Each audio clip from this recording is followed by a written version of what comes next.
Part research aptitude part third. आज हमारा part third है रिसर्च एप्टीट्यूड का,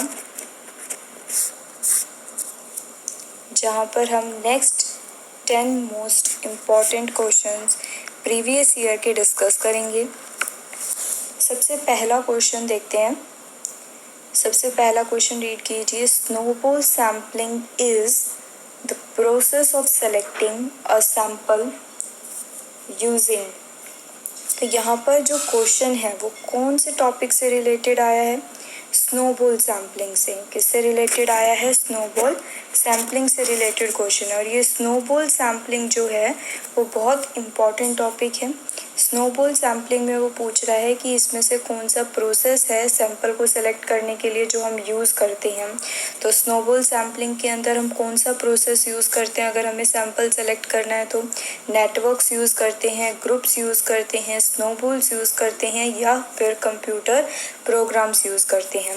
तो जब स्नोबॉल सैम्पलिंग की जाती है तो वहाँ पर हम नेटवर्क्स का यूज़ करते हैं अगर हम कोई सैंपल कलेक्ट कर रहे हैं। क्यों? मान लो जैसे हम एक एग्जांपल लेते हैं, जैसे ड्रग्स का है। अगर कोई ड्रग एडिक्टेड है तो वहाँ पर वो ये नहीं है कि वहाँ पर हमें डाटा बिल्कुल डायरेक्टली अवेलेबल हो जाएगा। उसके लिए हमें अगर एक ड्रग एडिक्टेड पर्सन मिलता है तो उसका नेटवर्क से हमें सैंपल कलेक्शन में दिक्कत नहीं आएगी। वो एक पर्सन दूसरे पर्सन का बताएगा, वो दूसरा, जैसे एक है इससे हमें इसका पता चला, फिर इससे हमें इसका पता चला। तो इस तरीके से जो हमारा सैंपल जो स्नोबॉल सैम्पलिंग होता है उससे हम डाटा को किसके थ्रू करते हैं? नेटवर्क्स के थ्रू कलेक्ट करते हैं। तो इसका सही आंसर होगा A part, that is network. Okay, second question. A tentative, यहाँ पर वर्ड पे ध्यान दीजिए। टेंटेटिव वर्ड आ गया तो आगे क्वेश्चन को आप ध्यान से पढ़िए। A tentative proposition with unknown validity, जहाँ पर वैलिडिटी कैसी है? अननोन है।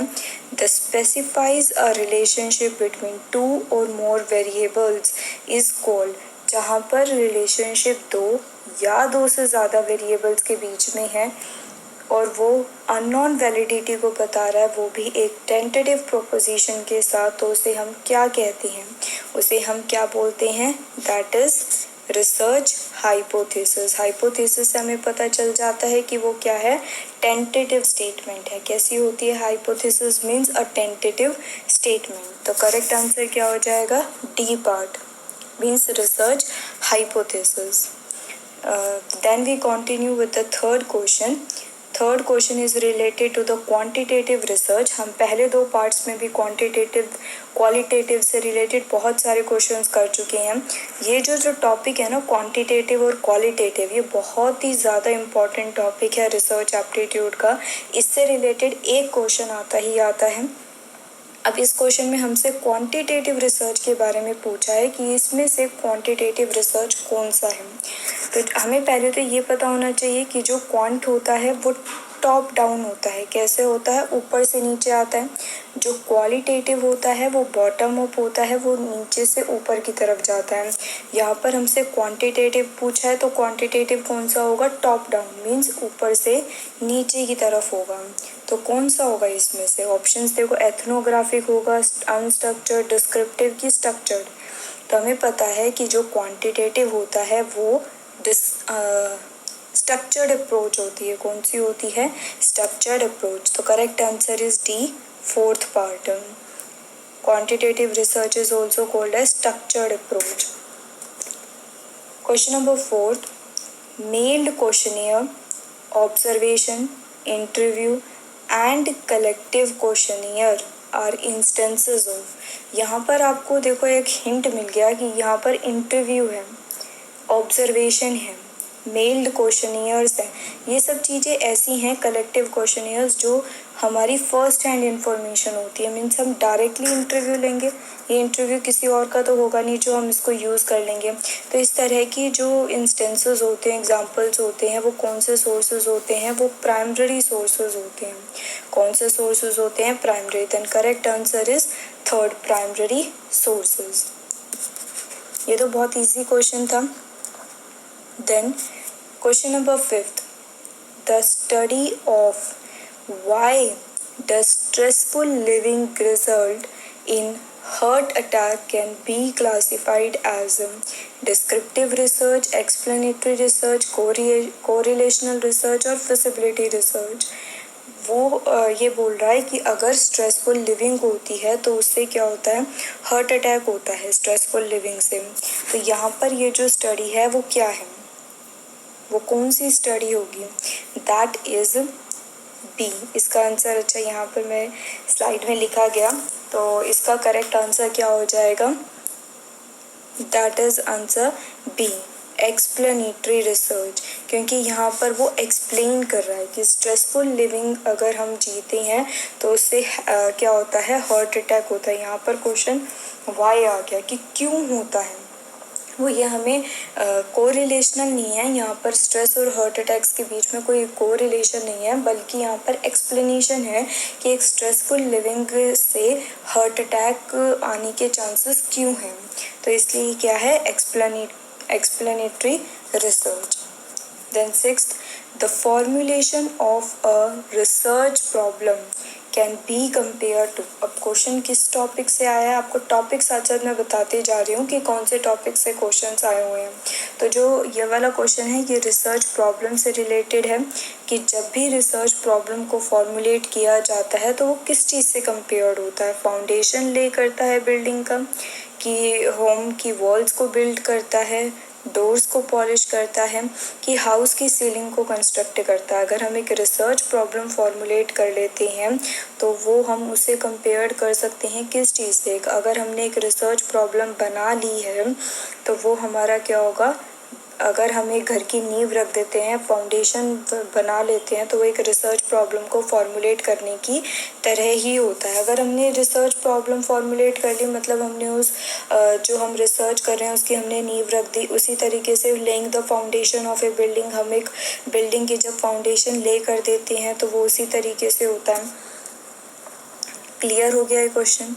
अब नेक्स्ट क्वेश्चन बहुत ही ईजी है कि अ हाइपोथेसिस इज। अब इस क्वेश्चन का आंसर तो बहुत ही सिंपल है, क्योंकि हम इससे पहले जो हमने क्वेश्चन किया है उसमें भी इससे रिलेटेड था। जब आपको वर्ड दिख गया हाइपोथेसिस, इस टॉपिक को भी अच्छे से क्लियर करके जाना। हाइपोथेसिस, क्वालिटेटिव, क्वांटिटेटिव रिसर्च के जो प्रोसेस होते हैं उनसे रिलेटेड क्वेश्चंस हो गए। और कौन से होते हैं ये, क्वालिटेटिव, क्वांटिटेटिव तो मैंने बता दिया। पैरामीट्रिक, नॉन पैरामीट्रिक हो गया जैसे टॉपिक एक।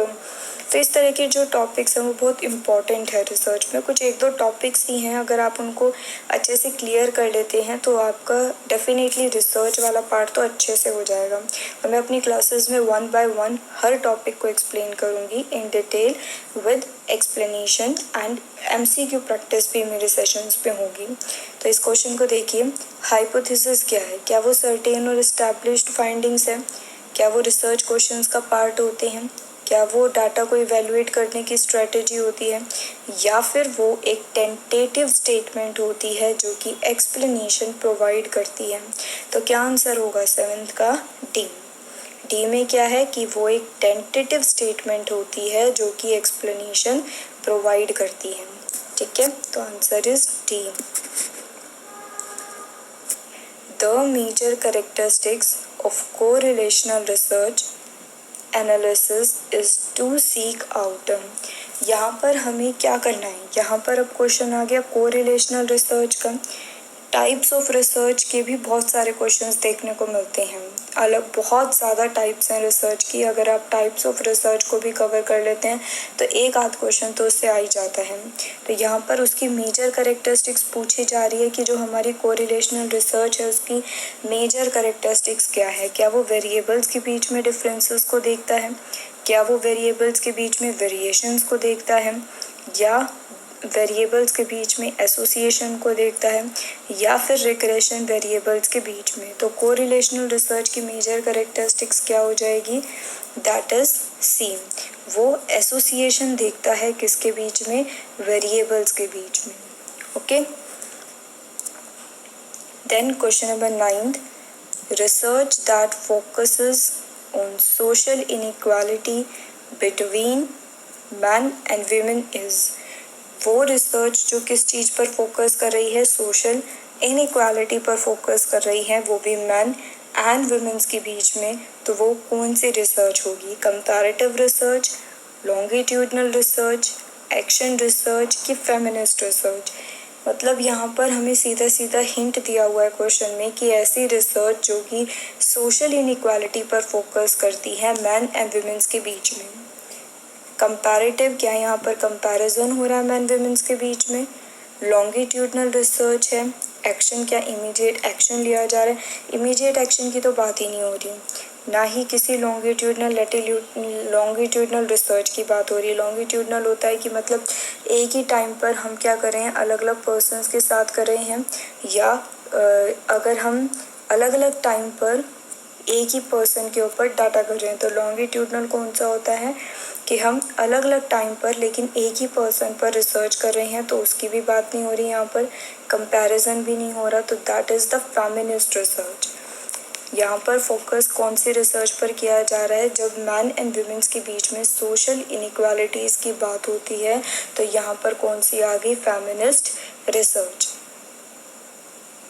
आई होप 9 तक क्वेश्चन सारे क्लियर हो गए होंगे। Now the last question but not the list. अभी और भी बहुत सारे क्वेश्चंस हैं रिसर्च एप्टीट्यूड से रिलेटेड। 2 और सेशंस आएंगे जिसमें हम अनदर 10 क्वेश्चंस को एक्सप्लेन करेंगे एंड इन डिटेल उनको भी स्टडी करेंगे। तो जो लास्ट क्वेश्चन है 10th से पढ़िए। ड्यूरिंग रिसर्च के जब हम रिसर्च करते हैं वाइल रिकॉर्डिंग ऑब्जर्वेशंस, मान लो मैं अपनी रिसर्च कर रही हूँ और कुछ ऑब्जर्वेशंस को रिकॉर्ड कर रही हूँ। If any observer refers an individual based on ratings given in another aspect of interaction, this is known as evaluation effect, error of central tendency, halo effect, categorical effect। मतलब मान लो मैं research कर रही हूँ और मैं अपनी ऑब्जर्वेशंस को रिकॉर्ड कर रही हूँ। अगर कोई ऑब्जर्वर है और वो किसी इंडिविजुअल को रेफ़र कर रहा है जो कि किस पर बेस्ड है? बेस्ड ऑन रेटिंग्स पर बेस्ड है, वो भी किसी दूसरे एस्पेक्ट ऑफ इंटरेक्शन में, तो उसे क्या बोला जाता है? उसे हम हेलो इफेक्ट बोलते हैं। हेलो इफेक्ट क्या होता है? जहाँ पर एक पॉजिटिव हमें पॉइंट मिल जाता है, that is known as halo effect. क्या हो जाएगा इसका सही आंसर? Hello effect. तो ये थे हमारे 10 questions related to research aptitude.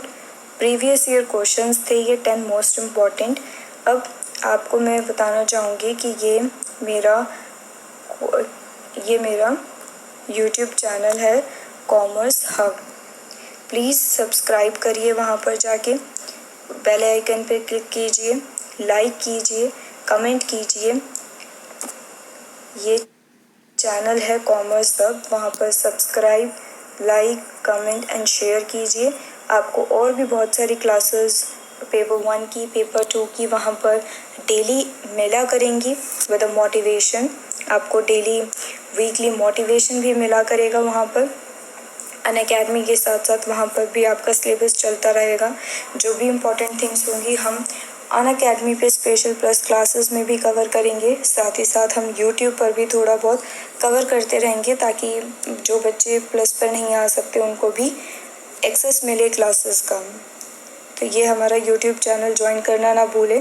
Please इस चैनल को यूट्यूब पर एंड टेलीग्राम पर सब्सक्राइब करें, लाइक करें वीडियोस को, कमेंट करें वहाँ पर आपको कि कैसा लगा, या आपकी कोई फीडबैक है इम्प्रूवमेंट रिगार्डिंग या कौन सा टॉपिक कराना चाहिए तो वो आप वो बता सकते हैं। एंड साथ ही साथ अपने फ्रेंड्स को शेयर कीजिए ताकि जैसे आपकी तैयारी चल रही है उनकी भी, अगर उन्हें नहीं पता तो उनकी भी तैयारी साथ साथ चलती रहे। Thank you.